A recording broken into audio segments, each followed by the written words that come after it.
তুমি যদি Google Chrome ব্রাউজারের সার্চ হিস্ট্রি পার্মানেন্টলি ডিলিট করতে চাও তাহলে এই ভিডিওটা লাস্ট পর্যন্ত দেখো, কারণ তোমরা যে প্রসেসটা ইউজ করে হিস্ট্রি ডিলিট করো সেটা ইউজ করলে কিন্তু হিস্ট্রি পুরোপুরিভাবে ডিলিট হয় না। আজকের এই ভিডিওতে আমি তোমাদের দেখাবো যে তোমরা কিভাবে গুগলের সার্চ হিস্ট্রি পার্মানেন্টলি ডিলিট করবে। অ্যান্ড আমি গ্যারেন্টি দিয়ে বলতে পারি তোমাদের মধ্যে 90% ভিউয়ার্স এই সেটিংসটার ব্যাপারে জানে না। সো ভিডিওটা শুরু করার আগে জাস্ট তোমাদের কাছে একটাই রিকোয়েস্ট হলো যে ভিডিওটা একটুও না স্কিপ করে লাস্ট পর্যন্ত দেখার। অ্যান্ড ভিডিওটা যদি ভালো লাগে তাহলে ভিডিওতে একটা লাইক করে দেবে। ঠিক আছে। সো তুমি যদি ক্রোম ব্রাউজারের সার্চ হিস্ট্রি পার্মানেন্টলি ডিলিট করতে চাও তাহলে তোমাকে প্রথমেই ক্রোম ব্রাউজারটা ওপেন করে নিতে হবে। অ্যান্ড ওপেন করার পর তোমরা এই উপরের 3 ডটের অপশনটায় ক্লিক করবে, দেন এখান থেকে হিস্ট্রিতে চলে আসবে। অ্যান্ড এখানে তুমি তোমার সমস্ত ব্রাউজ হিস্ট্রিগুলো দেখতে পাবে।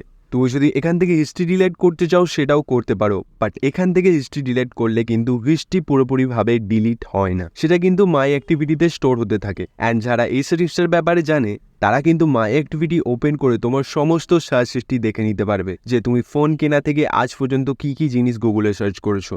সো তুমি যদি চাও তোমার গুগলের সার্চ হিস্ট্রি কেউ যদি খুঁজে না বের করতে পারে, তো তার জন্য তোমাকে আগে মাই অ্যাক্টিভিটি থেকে হিস্ট্রিটা ডিলিট করতে হবে। হিস্ট্রিটা ডিলিট করার জন্য তুমি এখানে সার্চ করবে মাই অ্যাক্টিভিটি, তারপর প্রথমেই যে গুগলের ওয়েবসাইটটা আসবে সেটা ওপেন করে নেবে।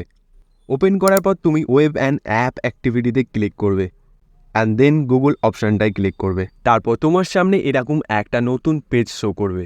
একটু নিচের দিকে এলেই তুমি এখানে দেখতে পাবে যে তুমি আজ পর্যন্ত যা কিছু গুগলে সার্চ করেছো সেগুলো কিন্তু এখানে স্টোর হয়ে আছে। এখান থেকে তুমি চাইলে একটা একটা করেও হিস্ট্রি ডিলিট করতে পারো, বাট তুমি যদি সমস্ত হিস্ট্রি একসাথে ডিলিট করতে চাও তাহলে তুমি ডিলিটের অপশানটায় ক্লিক করবে। তারপর এখান থেকে ডিলিট অল টাইম অপশানটা সিলেক্ট করে নেবে অ্যান্ড দেন তুমি এই 3টে অপশানই সিলেক্ট করে নেক্সটে ক্লিক করবে।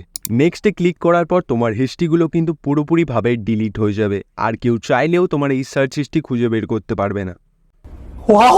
সো আজকের ভিডিওতে তুমি শিখলে কিভাবে গুগলের সার্চ হিস্ট্রি পার্মানেন্টলি ডিলিট করতে হয়। অ্যান্ড তুমি যদি গুগল সার্চ বারকে রিপ্লেস করে এরকম করতে চাও তাহলে আমার চ্যানেলটাকে সাবস্ক্রাইব করে নাও, কারণ আমি নেক্সট উইকে এই ভিডিওটা আপলোড করব। এই ভিডিওটা তোমার কেমন লাগলো আমাকে কমেন্টে জানাও। যদি ভিডিওটা ভালো লাগে ভিডিওতে একটা লাইক করে দাও। অ্যান্ড আজকের ভিডিওটা এখানেই শেষ করলাম, দেখা হচ্ছে নেক্সট ভিডিওতে।